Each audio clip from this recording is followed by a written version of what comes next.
പതിവില്ലാത്ത വിധം കാട്ടാനശല്യം രൂക്ഷമായതോടെ ഭീതിയിലാണ് ഇടുക്കിയിലെ മലയോര ജനത. ശാന്തൻപാറ, ചിന്നക്കനാൽ പഞ്ചായത്തുകളിലാണ് കാട്ടാനശല്യം കൂടുതൽ രൂക്ഷമായിരിക്കുന്നത്. പ്രശ്നപരിഹാരം ഉണ്ടാകുമെന്ന് പറയുമ്പോഴും മലയോര മേഖലയിലെ ജനജീവിതം കൂടുതൽ ദുഷ്കരമാവുകയാണ്. അരിക്കൊമ്പൻ, ചക്കക്കൊമ്പൻ, മൊട്ടവാലൻ, ഹോസുകൊമ്പൻ, പടയപ്പ ഇടുക്കിയിലെ ജനവാസ മേഖലകളിൽ ഭീതി പരത്തുന്ന ഒറ്റയന്മാരാണിവർ. ഇവരെ ഭയന്നാണ് പ്രദേശവാസികളുടെ ജീവിതം. ഇടുക്കിയിൽ കാട്ടാനശല്യം രൂക്ഷമായ മേഖലകളിലെ ജനജീവിതത്തിന്റെ നേർക്കാഴ്ച തേടിയാണ് ഞങ്ങളുടെ യാത്ര.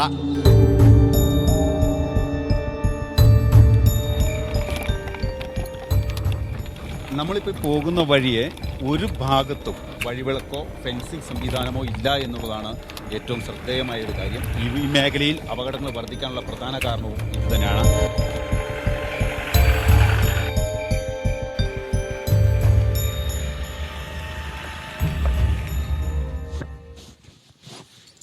അരിക്കൊമ്പൻ എന്ന കാട്ടാന ഏറ്റവും കൂടുതൽ ഭീതി പരത്തുന്ന ബിയൽ റാവിലാണ് നമ്മളിപ്പോൾ ഉള്ളത്. ഇവിടെ ആന ഇറങ്ങാറുണ്ടോ? നൈറ്റുക്കെല്ലാം ഉറങ്ങ കൊടുത്തില്ല. ആന പേടി இருந்தாலும் வீட்டுக்குள்ள தானே போய் ஓடணும். பயந்து என்ன செய்ய. நைட் கரெக்டாக 8 மணி 7:30 அங்கேருந்து வந்துடுது ஆனை. ரொம்ப சல்லி ஆனை. காட்டுக்கெல்லாம் போகவே முடியல.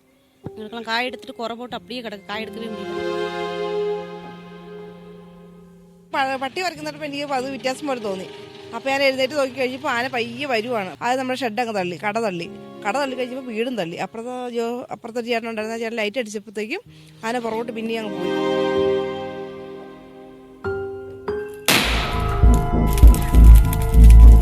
തീ കൂട്ടിക്കൊണ്ടിരിക്കുകയാണല്ലേ? ശരി, തീ കൂട്ടിക്കൊണ്ടിരിക്കും. അത് ശരി. இந்த தீயெல்லாம் போட்டு 20 நாள் ஆச்சு. 20 நாளாக இந்த இதோட தான் இருக்க முடியுது. பெரிய பெரிய படக்கம் போட்டாலும் நகர்ந்து போக மாட்டேங்குது. எப்போவுமே எங்களுக்கு பயத்தில் இருக்கு. ஆனால் உறக்கமே கிடையாது. இங்கே இருக்கிறவங்க யாருக்குமே உறங்கலை. ஒரு 2 மணி வரை அங்கிட்டு கடக்கான்னு வேண்டி വരനാള വീട്ടിലേക്ക് അപ്പുറത്തുകൂടിയാണ് കടന്നു പോകുന്നത്. നമുക്കിവിടെ കാണാൻ സാധിക്കും ഈ ആന കടന്നു പോകുന്ന വഴി. അതിലെ ആനയുടെ കാൽപ്പാടുകൾ, തകർത്ത വേലികൾ, കൃഷികൾ നശിപ്പിച്ചിരിക്കുന്നത്.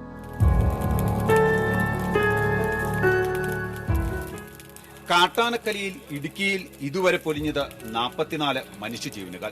ഇടുക്കിയുടെ സൗന്ദര്യ കാഴ്ചകൾക്കും അപ്പുറം ഇങ്ങനെ ചില ദുരിത കാഴ്ചകളുമുണ്ട്. ഇടുക്കിയിൽ നിന്നും സിജോ വർഗീസ്, മീഡിയ 1.